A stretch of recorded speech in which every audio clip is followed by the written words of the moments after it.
কি কারণ হয়ে গেল? আল্লাহর বান্দা সকলে মিলে তখন লক্ষ্য করে দেখে এই দরওয়াজার মধ্যে ফেরেশতারা লিখে দিয়েছেন, হে আল্লাহর মানুষেরা শোনো, দুনিয়ার বান্দারা শোনো, জানোনি তোমরা যেই ব্যক্তিকে কোনো তোমরা ডাকাত পাবো, যেই ব্যক্তিকে তোমরা চরিত্রহীন পাবো, সেই ব্যক্তি আর চরিত্রহীন রয়ে নাই। মহান আল্লাহ তাকে মাফ করে দিয়ে চিরস্থায়ী জান্নাত দিয়ে দিয়েছে।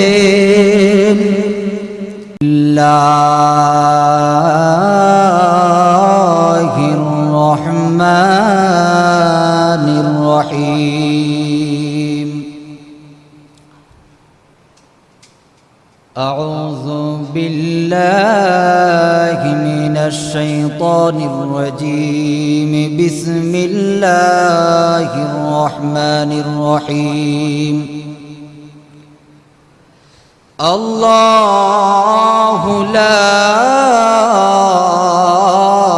ইলাহা ইল্লা হুয়াল হাইয়ুল কাইয়্যুম।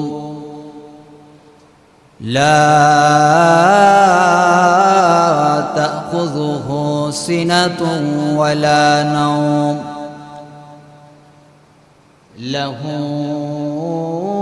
ما في السماوات والأرض صدق الله العظيم.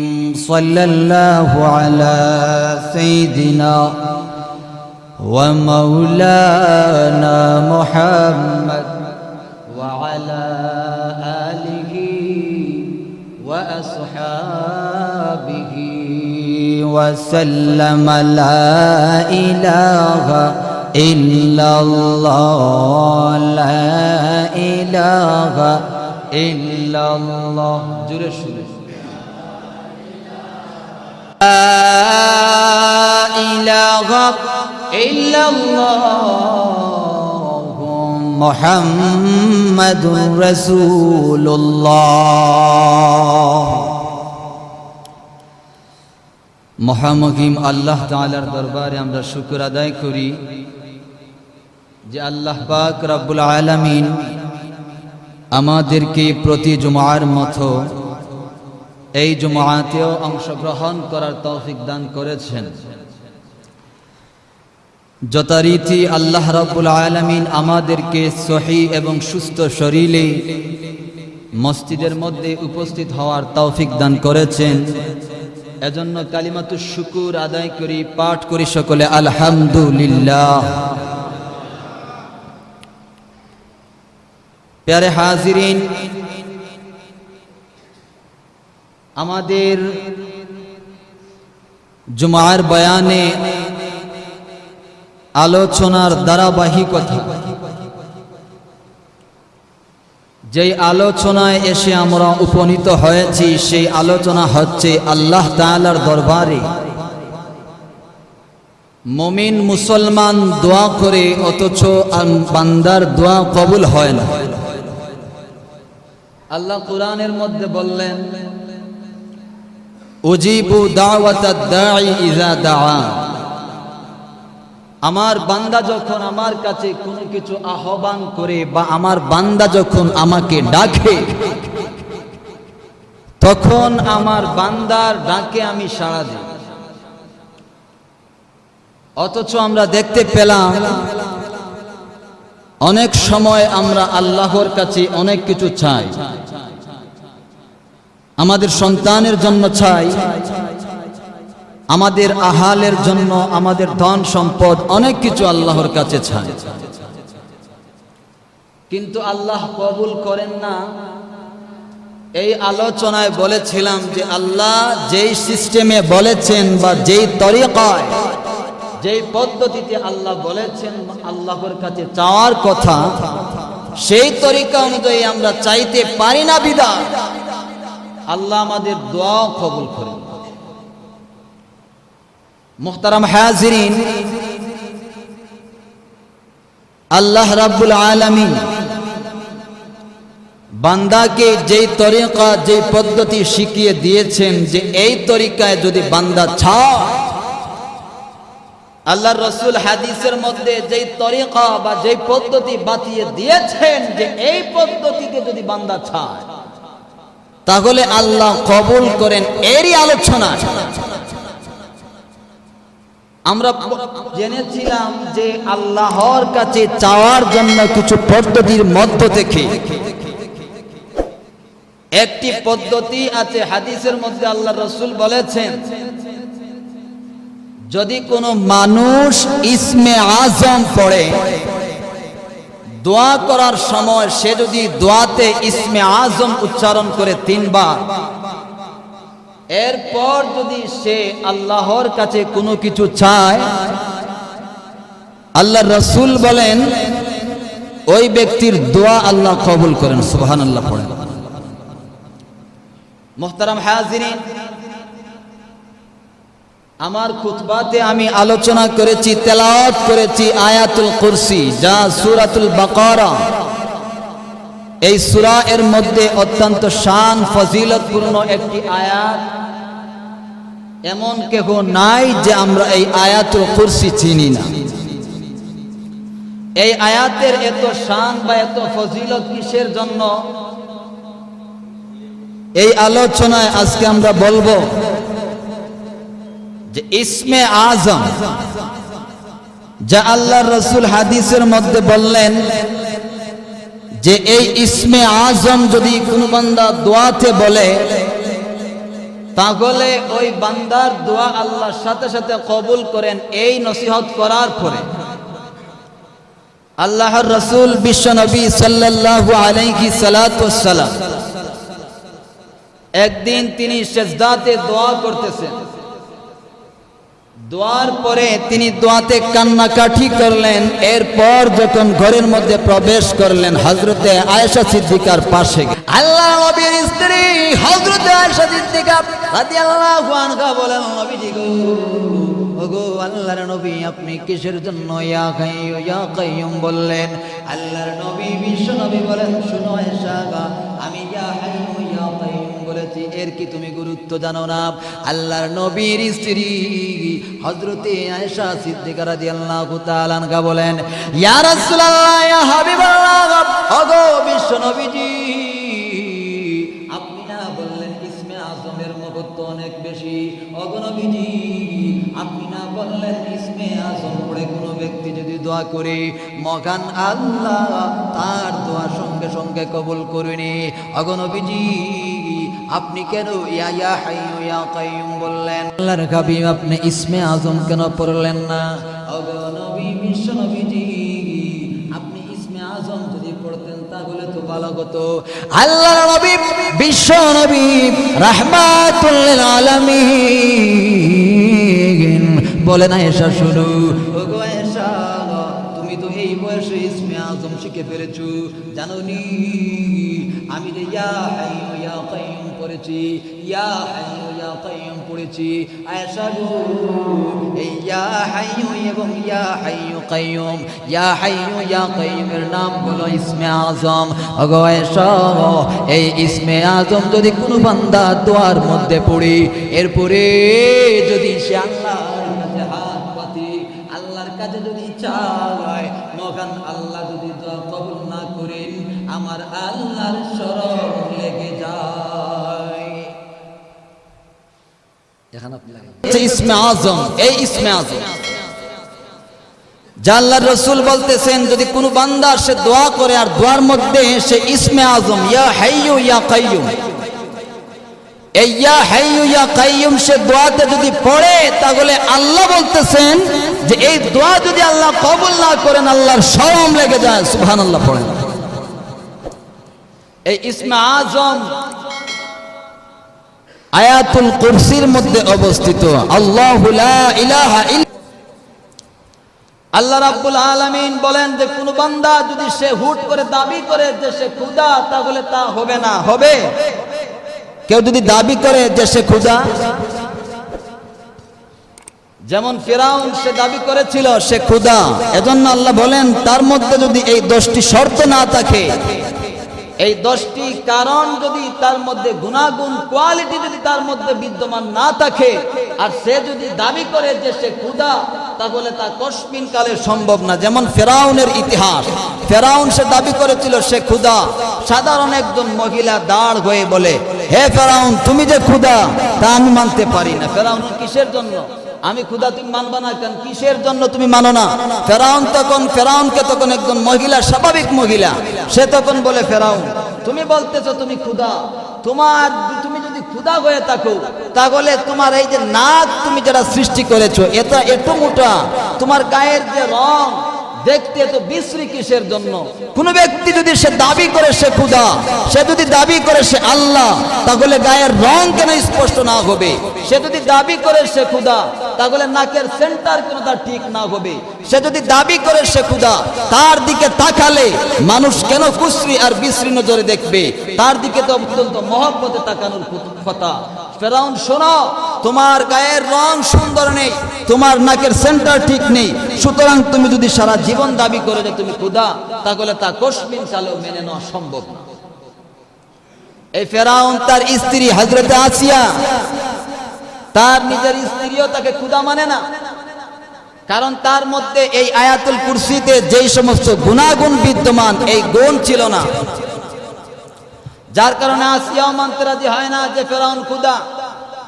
অবশেষে বাধ্য হয়ে আসিয়ার মা এবং বাবাকে ফেরাউন খবর দিয়ে, সংবাদ দিয়ে তার বাড়িতে আনে, বলে দেখেন না আপনাদের মেয়ে, সে আমাকে খোদা মানতে রাজি না, সারা মানুষ সবাই আমাকে খোদা মানে, আপনার মেয়ে আসিয়া আমাকে খোদা মানে না।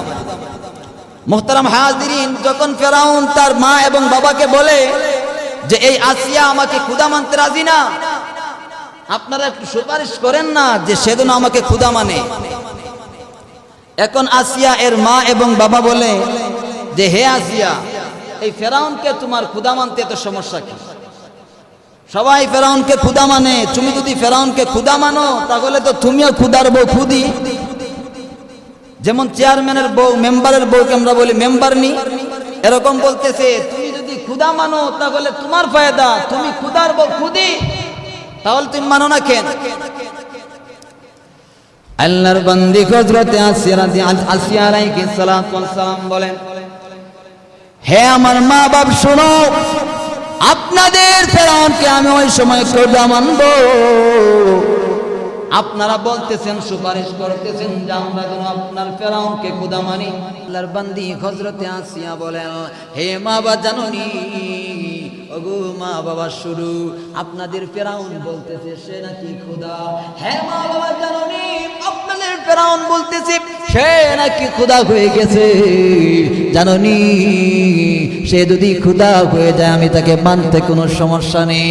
মা বাবা শুনো, আমি একটা শর্ত দিব, যদি আমার শর্ত সে পালন করতে পারে, আমার শর্ত যদি সে আদায় করতে পারে, আমি আসিয়া তাকে খোদা মানতে কোনো সমস্যা নাই। আপনারা ফেরাউনকে বলবা, আপনাদের জামাই ফেরাউনকে বলবা, সে যদি আমাকে একটা মুকুট বানিয়ে দেয়, যেই মুকুটের এক পাশে থাকবে সূর্য, আরেক পাশে থাকবে চন্দ্র, আর মুকুটের চতুর্পাশে থাকবে তারকারাজি, এমন একটা মুকুট যদি বানিয়ে আমাকে দিতে পারে, আমি আসিয়া ফেরাউনকে খোদা মেনে নেব। এবার মা বাবা বলেন, না না, এটা তো সম্ভব না, এটা তো মেনে নেওয়া যায় না, এটা তো পারবে না। এবার আমার বান্দি হযরত আসিয়া বলেন, হে মা বাবা শোনো, আপনাদের ফেরাউন যদি এটা করতে সম্ভব না হয়, আমি আসিয়া খোদা মানব না, কারণ এটা করতে না পারলে কোনো ব্যক্তি সে খোদা হতে পারে না। তোমাদেরকে বা কি ঘটনা তোমাদের সামনে ঘটলে তোমরা আল্লাহকে মানতে পারবা?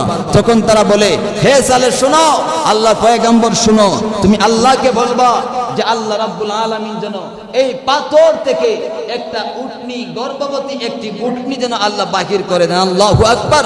এই উটনি থেকে, শুধু এই পাথর থেকে উটনি বাহির হবে এমনটি না, বরং গর্ভবতী একটি উটনি, যেই উটনি বাহির হওয়ার সময় তার ভিতর থেকে আবার আরেকটি বাচ্চা বাহির হবে।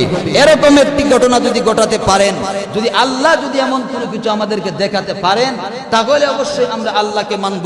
তাদের উদ্দেশ্য ছিল যে তারা এমন একটা ঘটনার কথা আল্লাহকে বলবে যা আল্লাহ করতে পারবেন না, আর তারাও ঈমান আনবে না। তখন হযরত সালেহ আলাইহিস সালাতু ওয়াস সালাম যখন আল্লাহ রাব্বুল আলামিনকে বললেন যে আল্লাহ, কান্নাকাটি করলেন, আল্লাহ আপনার বান্দারা এমন একটা শর্ত আমাকে দিয়ে দিয়েছে, তারা যদি ঈমান আনে তাহলে আপনি এমন একটি ঘটনা করবেন। আল্লাহু আকবার।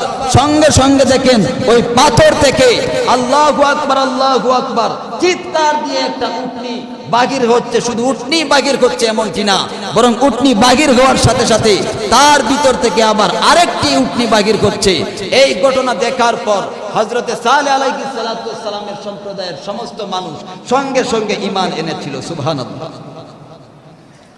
তাহলে যারা হকিকিভাবে যারা ক্ষুধা, যাদের মধ্যে এই শর্তগুলা বিদ্যমান থাকে, যাদের মধ্যে এই হকিকতগুলো থাকে, এই কোয়ালিটি গুণাগুণগুলো যাদের মধ্যে বিদ্যমান থাকে, তাদের কাছে যারা বান্দা যা চায় তা পায়। আর কেউ যদি হুট করে দাবি করে যে সে ক্ষুধা, তাহলে স্বাভাবিক যে কোনো মানুষ তাকে আটকাতে পারে। প্যারে হাজিরিন, বলছিলাম ইসমে আজমের কথা।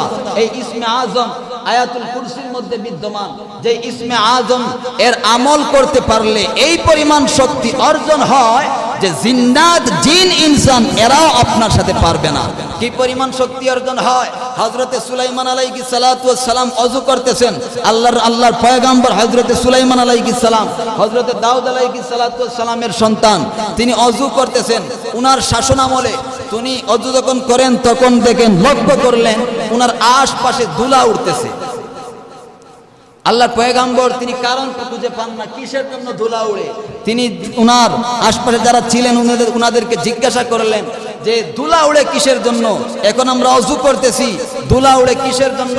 তখন উপস্থিত কিছু জনসংখ্যা, কিছু মানুষ এবং কিছু জিনদের মধ্য থেকে কিছু তাকে সংবাদ দিল, হে আল্লাহর পয়গম্বর সুলাইমান, আপনার সাথে জিহাদ করার জন্য, যুদ্ধ করার জন্য রানী বিলকিস তার বিশাল এক লস্কর বাহিনী নিয়ে আপনার কাছে আসতেছে। হযরতে সুলাইমান আলাইহিস সালাতু ওয়াস সালাম জিজ্ঞেস করলেন, এই বাহিনী নিয়ে তারা কত দূর আছে? আপনাকে সংবাদ দেওয়া হলো উনারা অনেক দূরের মধ্যে এখনো আছে, আপনি চাইলে কোনো একটা পদক্ষেপ গ্রহণ করতে পারেন। আল্লাহর পয়গম্বর হযরতে সুলাইমান আলাইহিস সালাতু ওয়াস সালাম তখন উপস্থিত জনসংখ্যার মধ্যে ঘোষণা করে দিলেন, হে কে আছো তোমরা, যে সুদূর ইয়ামন থেকে 7টি কক্ষের ভিতর থেকে রানী বিলকিসের ওই মহান বড় সিংহাসন আমার কাছে এনে দিবে। আল্লাহু আকবার। যেই সিংহাসনের লম্বা ছিল 80 হাত লম্বা, এবং যেই সিংহাসন প্রশস্ত ছিল 40 হাত, এবং যেই সিংহাসন উঁচা ছিল 30 হাত, এই সিংহাসন হযরতে সুলাইমান বলতেছেন, কে আছো যে এই সিংহাসন আমার কাছে নিয়ে আসতে পারবা? হযরতে সুলাইমান আলাইহিস সালাতু ওয়াস সালামের সামনে তখন যারা ছিলেন তাদের মধ্যে খুব শক্তিশালী এক জিন ছিল। সে দাঁড়িয়ে গেল, বলে, আল্লাহর পয়গম্বর সুলাইমান, আপনি যদি আমাকে আদেশ করেন তাহলে রানী বিলকিস সে আপনার কাছে আসা তো দূরের কথা, একজন মানুষ বসা থেকে দাঁড়াতে যে সময় লাগে, এই সময়ের ভিতরে আমি আপনার কাছে রানী বিলকিসের সিংহাসন এনে দিতে পারবো। সুবহানাল্লাহ বলেন। আল্লাহর পয়গম্বর হযরতে সুলাইমান আলাইহিস সালাতু ওয়াস সালাম আশ্চর্য, কি বলে? আমি বলতেছি যে রানী বিলকিস আমার দরবারে আসার পূর্বে কেউ যদি আমার কাছে তার সিংহাসন এনে দিতে পারে, এমন সংবাদের কথা।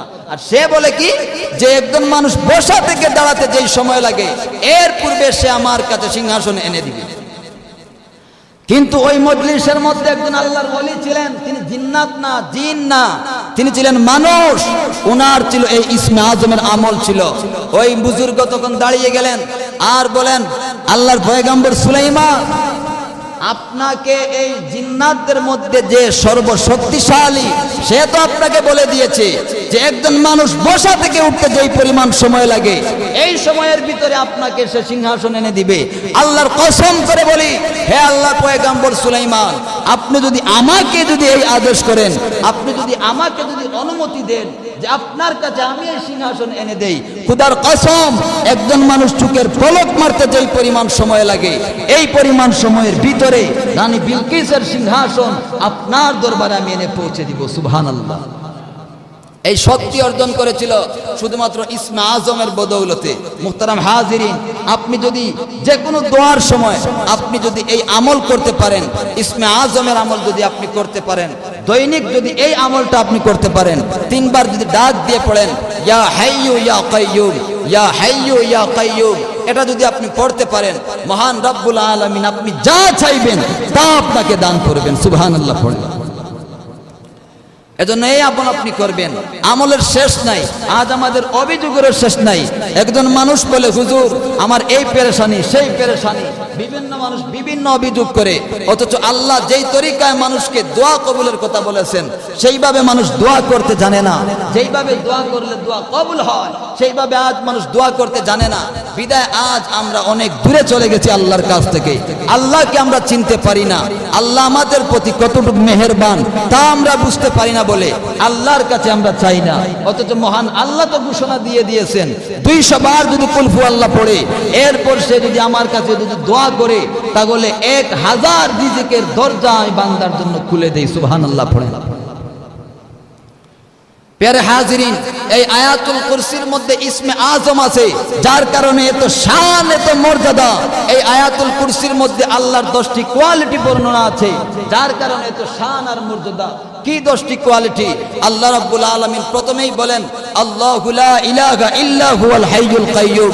আল্লাহ রাব্বুল আলামিন প্রথমে বলেন যে বান্দা তুমি আগে আমি আল্লাহকে চিনো, প্রথমে তুমি আমি আমার আল্লাহর পরিচয় গ্রহণ করো।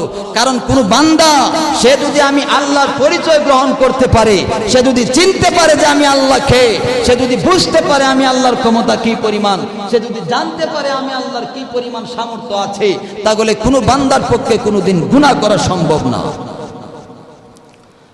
কারণ আমরা যেই পরিমাণ গুনাহ করি, যখন আমরা গুনাহ করি তখন যদি আমরা বুঝতে পারি, আমরা যদি অনুধাবন করতে পারতাম যে এই মুহূর্তে আমার মালিক আমাকে দেখতেছে, আমি এখন জিনা করতেছি, আমার মালিক আমাকে দেখতেছে, আমি এখন অন্য নারীর দিকে লক্ষ্য করতেছি, আমার মালিক আমাকে দেখতেছে, আমি একজন মানুষকে ধোঁকা দেওয়ার চেষ্টা করতেছি, আমার মালিক আমাকে দেখতেছে, এই বিশ্বাস যদি আমাদের থাকতো তাহলে আমাদের দ্বারা কখনো গুনাহ করা সম্ভব হতো না। আল্লামা শিবলি রহমতুল্লাহি আলাইহি উনি নিজেকেই নিজে নসিহত করতেন, হে শিবলি তুমি নিজেই এই পরিমাণ গুনাহ করতেছো, যেই গুনাহ আল্লাহর দরবারে বরদাস্ত হচ্ছে না। রে শিবলি তুমি গুনাহ করো, কোনো বাধা নাই, তবে এমন জায়গায় গুনাহ করো যেই জায়গায় গুনাহ করলে মহান আল্লাহ তোমায় দেখবে না। এমন জায়গা আছে যেই জায়গায় গুনাহ করলে আল্লাহ দেখবে না, এমন জায়গা আছে? সবাই বলেন আছে। তাহলে আমরা যেখানেই গুনাহ করি সেখানেই আল্লাহ আছেন। কোরআনের মধ্যে আল্লাহ বলতেছেন ওয়া হুয়া মাআকুম আইনা কুনতুম। আল্লাহ কোরআনের মধ্যে বলতেছেন ওয়া হুয়া মাআকুম আইনা মা কুনতুম, যেখানেই আমার বান্দা আছে সেখানেই আমি মহান রব আছি। সুবহানাল্লাহ। আল্লাহর রাসূলের হাদিস, তিরমিজি শরীফের হাদিস, হাদিসের মধ্যে বর্ণনা আছে এক মহিলা, অত্যন্ত নেককার একজন মহিলা, সে এক ব্যক্তির কাছে এসেছে, সে ব্যক্তি একজন পুরুষের কাছে এসেছে। সেই পুরুষ গুনাহ করত, জিনার মধ্যে লিপ্ত থাকত, মদখোর ছিল, গুনাহগার ছিল, সর্বপ্রকার গুনাহ দ্বারা সে ছিল সর্বসময় নিমজ্জিত। এমন একজন ব্যক্তির কাছে আল্লাহর এক বান্দি এসেছেন, যিনি ছিলেন আবেদা সালিহা, একজন নেককার বান্দি। এসে বলেন হে ভাই আপনি আমাকে কিছু টাকা ধার দিন। আল্লাহর বান্দা সে সুযোগ পেয়ে গেল, দেখলো সুন্দরী এক রমণী তার কাছে ধার চাইতেছে। সে তখন সুযোগ পেয়ে বলে কুমতলাভের প্রস্তাব দিয়ে দেয়। সে বলে হ্যাঁ অবশ্যই তোমাকে আমি টাকা ধার দিব, অবশ্যই তোমাকে আমি টাকা আওলাদ দিব, তুমি যদি আমার প্রস্তাবে রাজি হও, তুমি যদি আমার মনের মধ্যে কাঙ্ক্ষিত বাসনাকে পূরণ করো, অবশ্যই আমি তোমাকে ধার দিব। তখন ওই নেককার মহিলা বলে না, আমার দ্বারা সম্ভব না, আজ পর্যন্ত আমি কোনো পুরুষের সাথে জিনা করি নাই, আমার দ্বারা এই জিনা করা সম্ভব না। সে রাজি হয় নাই। তখন ওই ব্যক্তি বলে, গুনাহগার আল্লাহর নাফরমান বান্দা বলে না না না, তাহলে আর আমি তোমাকে ধার দিব না, টাকা আওলাদ দিব না। ওই মহিলা তখন বাধ্য হয়ে তখন বলে তুমি যদি আমার সাথে এই পরিমাণ কুমতলব করতে চাও তাহলে অবশ্যই আমি রাজি আছি, তাহলে তুমি আমাকে কিন্তু ধার দিতে হবে। প্যারে হাজিরিন, ওই মহিলা তখন অনুপায় হয়ে, তার কোন উপায় ছিল না, অন্য কারো কাছে সে টাকা পাইতেছে না, বিদায় সে এই গুনাহগারের কাছে আবার যায়, গিয়ে বলে ভাই আমি আপনার প্রস্তাবে রাজি আছি, আপনি আমাকে টাকা ধার দেন। ওই পুরুষ তখন বলে হ্যাঁ, কোন সময় কোন জায়গার মধ্যে আসবা, সময় নির্ধারণ করে, স্থান নির্ধারণ করে, নির্জন এলাকা যেখানে কেউ দেখবে না এমন এক স্থান নির্ধারণ করে দেয়।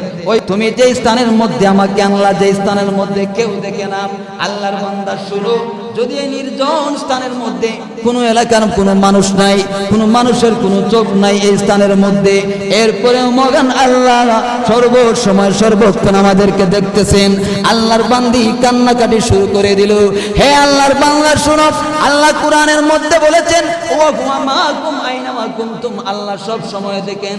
আল্লাহর বান্দা যেখানে যায় সেখানে আল্লাহ দেখেন। বান্দারে তাহলে তুমি আমার সামনে কেমনে জিনা করবা? আল্লাহর বান্দার নাম ছিল হাদিসের মধ্যে এসেছে কিফিল। তখন আল্লাহর বান্দা বলে, হে মহিলা তুমি এত কোনো কাঁপতেছো, কোনো মানুষ তো আমাকে দেখে না, আল্লাহ দেখলে কি হবে? আল্লাহর বান্দি বলে, জানোনি যদি আল্লাহ দেখেন কি পরিমাণ গুনাহ হবে? আল্লাহ কিয়ামতের দিন আমাদেরকে জ্বালিয়ে দিবেন, আমাদেরকে দুজকের আগুনের মধ্যে অঙ্গার করে দিবেন। এই ভয় যখন দেখা যায় সঙ্গে সঙ্গে আল্লাহর বান্দা ওই বান্দিকে ছেড়ে দে এবং মগান আল্লাহর দরবারে সে তাওবা করতে থাকে। আল্লাহর বান্দা তখন বলে, হে রাহমাতুল লিল আলামিন, আমি গুনাহ করেছি, আমার ভিতরে শয়তানের ওয়াসওয়াসার কারণে আমি গুনাহ করেছিলাম। ওগো আল্লাহ, মেহেরবানি করে আপনি আমাকে মাফ করে দেন। এই বলে যখন আল্লাহর কাছে সে যখন দোয়া করতে থাকে, আল্লাহর কাছে তাওবা করতে থাকে, হাদিসের মধ্যে এসেছে ওই আল্লাহর বান্দা যখন তাওবা করে রাত্রিবেলা ঘুমায়, সকালের মধ্যে আর ঘুম থেকে সে উঠে না। আল্লাহর বান্দার এলাকার মানুষরা তখন ওই ব্যক্তিকে দেখতে যায়। কি কারণ? ওই ব্যক্তি আজ থেকে ঘুম থেকে উঠে না। ওই বদমাশ ব্যক্তি, যে ব্যক্তি গুনার মধ্যে থাকতো, সে তো আজ ঘুম থেকে উঠে না। আল্লাহর বান্দা তখন বলে, সকল মানুষ তখন বলে যে কিসের জন্য আজ এই ব্যক্তি ঘুম থেকে উঠে না, কি কারণ হয়ে গেল? আল্লাহর বান্দা সকলে মিলে তখন লক্ষ্য করে দেখে এই দরওয়াজার মধ্যে ফেরেশতারা লিখে দিয়েছেন, হে আল্লাহর মানুষেরা শোনো, দুনিয়ার বান্দারা শোনো, জানোনি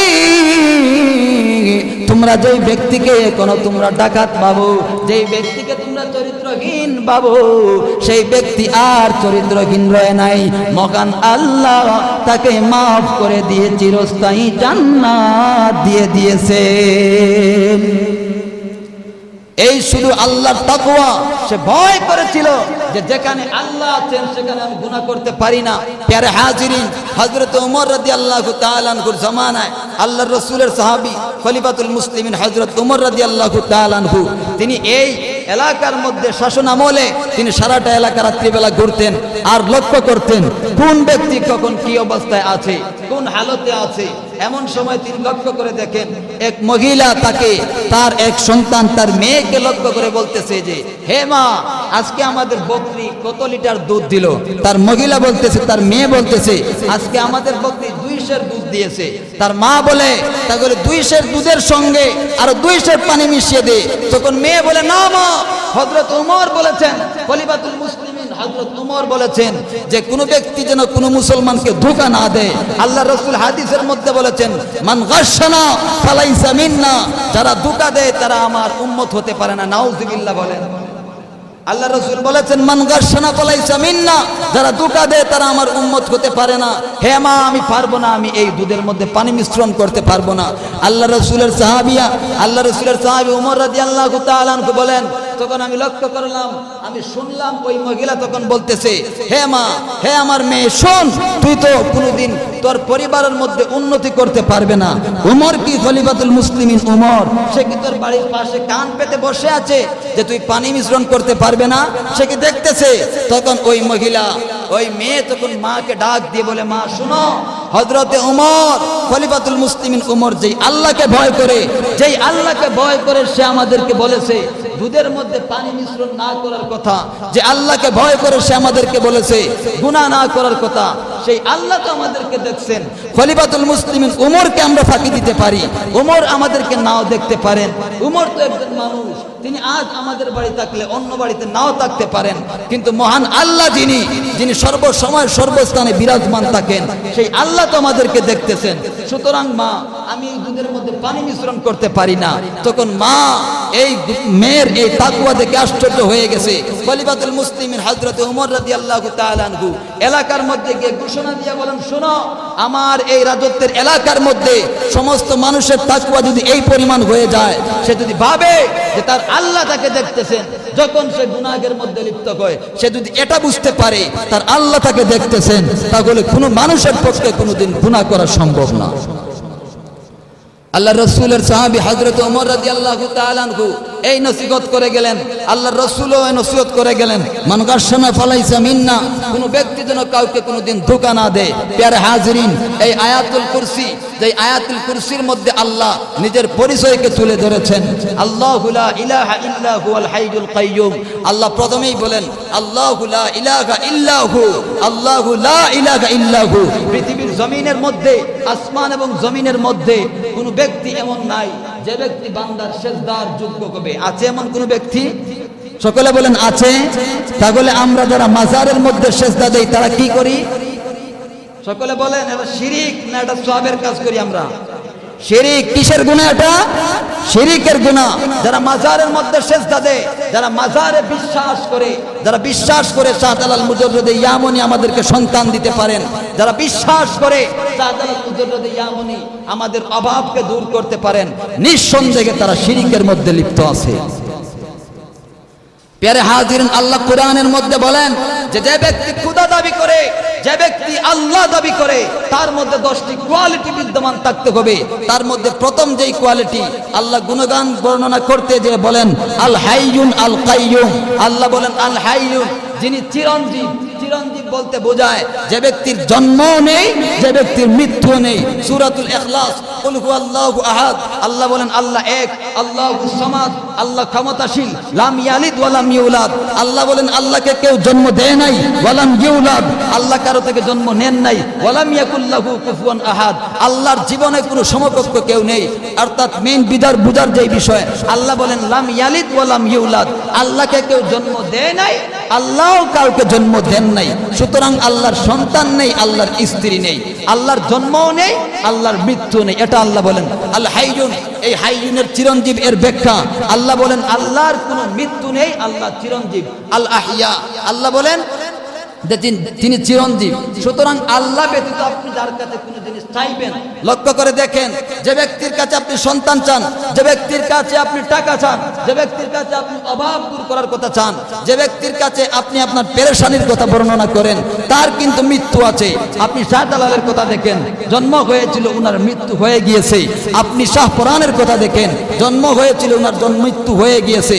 আপনি আরো যত গৌস কুতুব পীর আউলিয়া আছেন, আপনি চরমুনাইর পীর দেখেন, আরো যত পীর আছেন, সমস্ত পীররা জন্ম হয়েছে, আবার মৃত্যু হয়ে যাবে। আল্লাহ বলেন পৃথিবীর সব মানুষ, এমনকি আল্লাহর নবী পর্যন্ত, আম্বিয়ায়ে কেরাম পর্যন্ত, সাহাবায়ে কেরাম পর্যন্ত সকলেই পৃথিবীতে এসেছিলেন, সকলের ওই মৃত্যু হয়ে গিয়েছে। কিন্তু আমি আল্লাহর কোনো মৃত্যু নাই। সুতরাং সেজদার উপযুক্ত সে ব্যক্তি যার মৃত্যু নাই। এজন্য আল্লাহ ছাড়া আপনি কাউকে যদি সেজদা করেন, আপনি মাজারের কাছে গিয়ে যদি কোনো কিছু চান, স্পষ্ট আপনার ঈমান থাকবে না। ঠিক না ঠিক?